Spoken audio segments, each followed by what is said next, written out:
지난 시간에 우리가 자본이 처음 성립되는 주식의 발행, 그리고 주식을 발행한 다음에 자본금이 증가되는 증자, 유상증자와 무상증자, 자본금이 감소되는 감자, 마찬가지로 유상감자와 무상감자에 대한 내용을 공부했고요. 나머지 납입자본 빼고 나머지는 이익잉여금 그리고 기타 자본 요소로 구분된다. 자본에 대한 전체적인 체계. 그래서 자본은 납입자본, 이익잉여금, 기타 자본 요소로 구분된다. 지난 시간에 우리가 납입자본에 대한 내용 공부하셨고요. 이번 시간에는 이제 나머지 이익잉여금 그리고 기타 자본 요소에 대한 내용들 보도록 하겠습니다. 먼저 우리가 이러한 거래들을 우리 회계 거래는 크게 자본거래와 손익거래로 구분합니다.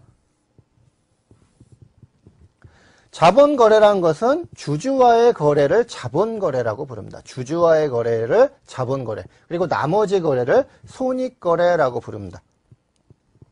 자본거래는 주주와의 거래예요. 그래서 주주와의 거래에서 차익이나 차손이 발생되면 그것은 앞서서 봤죠. 그것은 수익이나 비용이 아니다. 그래서 자본거래, 주주와의 거래에서 차익이나 차손이 발생하면 수익 비용이 아니라 전부 자본으로 처리한다. 대변에서 발생하면 자본의 가산 항목이 되는 거죠.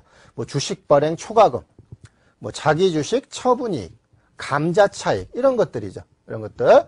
반대로 주주와의 거래에서 차손이 발생해도 그것은 비용이 아니라 또 자본으로 처리한다.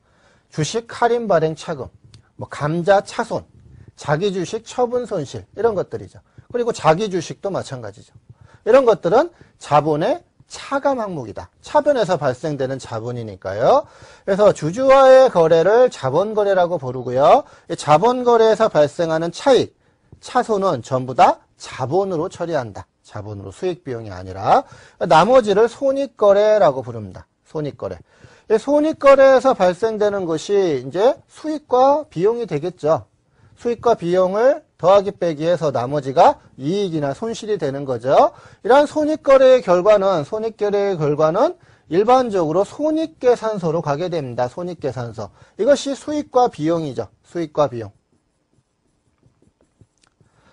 우리가 알고 있는 대부분의 수익과 비용, 무슨 처분이익, 무슨 처분 손실, 무슨 평가이익, 무슨 평가 손실, 무슨 상환이익, 무슨 상환 손실, 이런 것들이 전부 다 수익 비용입니다. 그래서 손익계산서로 가게 되죠. 손익계산서. 결과적으로 이런 것들을 이익잉여금이라고 부릅니다. 이익잉여금.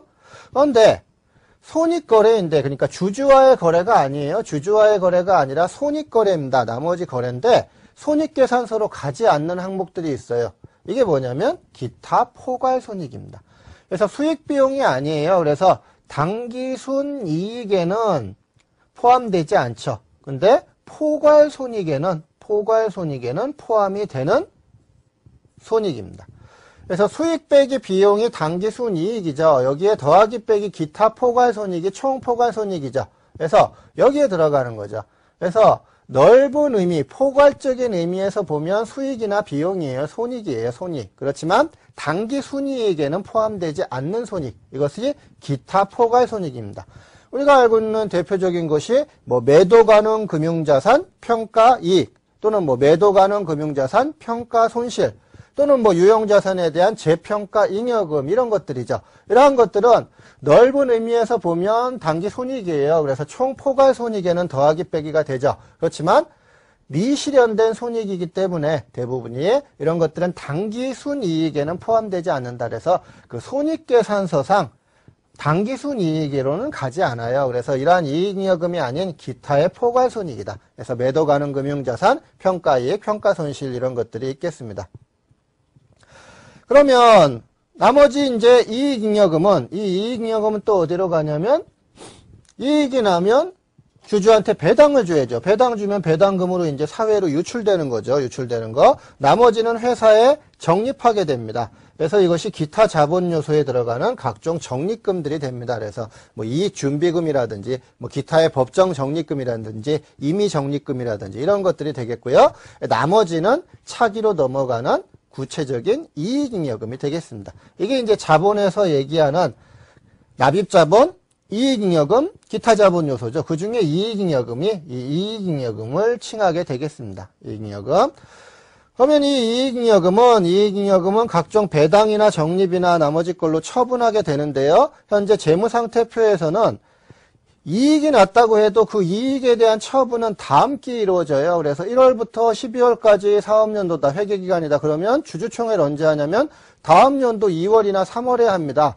그래서 올해 12월에는 아직 처분하기 전 이익잉여금, 그래서 처분 전 미처분 이익잉여금을 재무상태표에 계상하도록 하고 있습니다. 그래서 이 체계에 다시 한번 정리해 보시면 주주와의 거래가 자본거래고요. 나머지가 손익거래예요. 이 손익거래의 결과는 손익계산서로 가는 수익비용, 이익잉여금이 있고 나머지가 기타 포괄손익, 이익, 누계액입니다. 이 손익계산서로 가는 이익잉여금은 다시 배당으로 나가든지 적립으로 회사 안에 남든지 아니면 나머지가 이익잉여금이 된다. 이것이 이제 우리 자본에 대한 전체적인 체계입니다. 그러면 일반 적립금들 한번 보도록 하죠. 일반 적립금들. 배당으로 주게 되면 이 회사 안에 손익거래 결과 이익이 났어요. 그 이익을 배당으로 주면 사회로 유출되는 거고요. 우리 회사 안에 남겨두려면 각종 적립금으로 적립을 해둡니다. 적립을 할 때에는 이 순서로 이렇게 적립을 하게 되겠습니다. 이익이 남으면 이익의 처분 순서예요. 그래서 우리가 이익준비금이라는 것이 있습니다. 그래서 상법에서는 금전배당을 하게 되면 금전배당액의 10분의 1을 자본금의 반에 달할 때까지 강제적으로 회사 안에 쌓아두도록 하고 있어요. 이익이 10억 원 났는데 10억 원 다 배당해주면 이익이 하나도 남는 게 없잖아요. 또 이익이 5억 남는데 5억 다 배당해주면 회사 안에 남는 게 없죠. 회사가 계속 그대로일 수밖에 없는 겁니다. 그래서 회사에서 10억이 이익이 남아서 10억을 배당 준다. 그럴 때는 10억을 전부 배당 주면 안 되고요. 10억의 10분의 1, 1억 이상은 회사 안에 남겨두고 나머지를 배당해야 됩니다. 그래서 회사 안에 일정 금액을 계속 쌓아 나가야 회사가 재투자도 하고 회사가 규모도 커 나갈 수가 있는 거죠. 그래서 이것이 제일 중요한 준비금, 이익준비금이라는 법정 적립금이고요. 강제적으로 적립하는 회사 안에 남겨두는, 유보시켜두는 금액이 되겠습니다. 그다음에 나머지 법이나 규정에서 정하고 있는 적립금 이런 것들이 현재 재무구조를 개선하기 위해 쌓는 적립금 또는 기업합리화 적립금, 이건 세법에 있던 적립금인데 지금은 없어진 건데요.